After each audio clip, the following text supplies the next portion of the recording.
I have already taken you guys to the part 1 and 2 of our home office remodeling, and now it's time for the final reveal, and today I'm going to do that.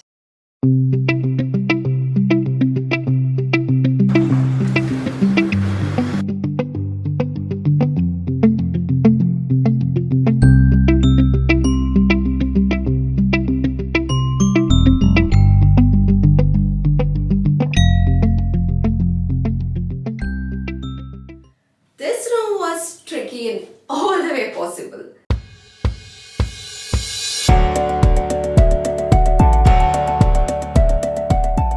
So we had to come up with a cohesive floor plan and incorporated this IKEA PAX wardrobe system and painted it in the color called Midnight by Benjamin Moore, and we also copied the same color to the lower half of the wall and did a panel detailing along with a floating shelf.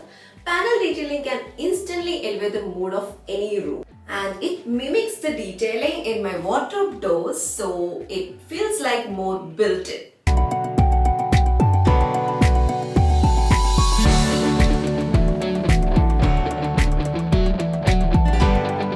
I wanted a moody space to work on my laptop, and on the other hand, I needed the room to be bright and airy for my photography.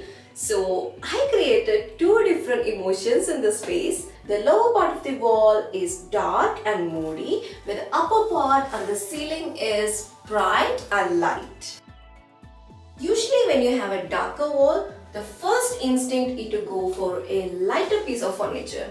But I have gone for a tone-on-tone look to complete this moody feeling, which I really wanted. I was very particular that I don't want any kind of pull-out drawers or any kind of storage beneath my desk. I just wanted to be completely comfortable in my chair, and I want to swing my legs around. I found this desk and it's so beautiful and it's so comfortable and it has got a lot of character, and the striper legs are everything to die for, and I have it here. When I sit here and work, the area is so perfect to work in laptop.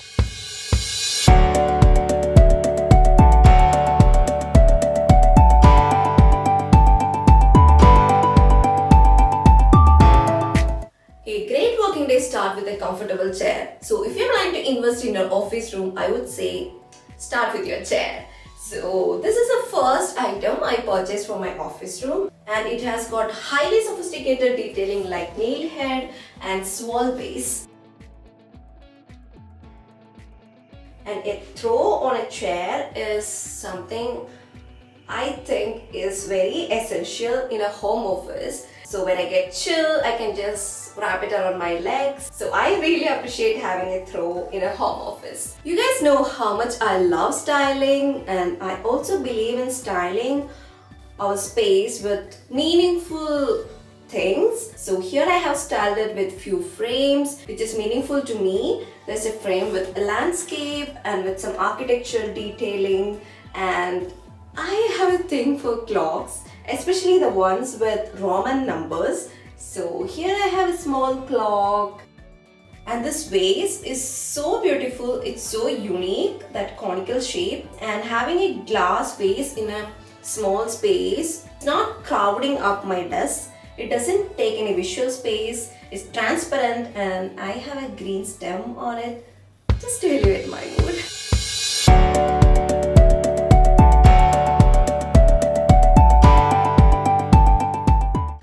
This side of my office, I can have a tone-on-tone table lamp which ties in perfectly with my mirror frame and my curtain rods. And I again have a frame which tells a story about who is living here. Since my desk doesn't come with any drawers or storage, I thought it's a great idea to have a bowl over there, and I can just toss in my wires, connectors, or whatever it is, just like that, and my desk is clear. Coming to the most loved spot in my office, the book Patina Farm and Patina Living by a great couple, Steve, who is an architect, and Brooke is a designer. They are living a life which is a clear example of how architecture can influence our lifestyle. I look up to them a lot and they inspire me a lot. I'm hoping to have all their books over here.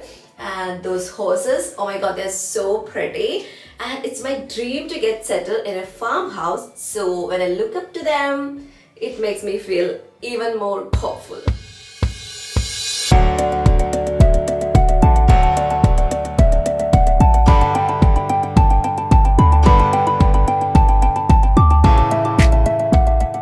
Also, this golden knob with marble detailing ties in with my chandelier. My chandelier is also an upcycled one. It is so pretty and I love it so much. And this patterned rug instantly elevated the complete look of the room. It also adds some kind of femininity. It helps to reduce that masculine look happening in this room with all the blue colors. We all know mirrors can bring in the illusion of making a room looks even more bigger. It opened up the space, bring in more light, and now I have a mirror wall to get dressed up. This wardrobe over here is another IKEA hack, which is actually now taken over by my husband. Now he's hanging all his blazers over here until I fix his wardrobe. I have the cutest and tiniest garage ever. Isn't this amazing? Like, look over here. I have a space to organize all my teeny tiny tools and my overalls hanging here.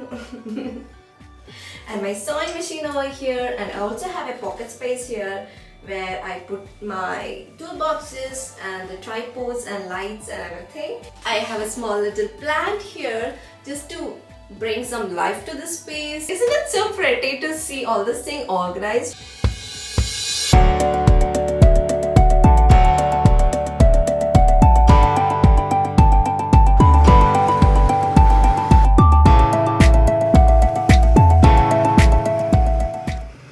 It's not about how big or small, complex or simple your room is. It's about being able to see the potential of the space and making the right choices for you.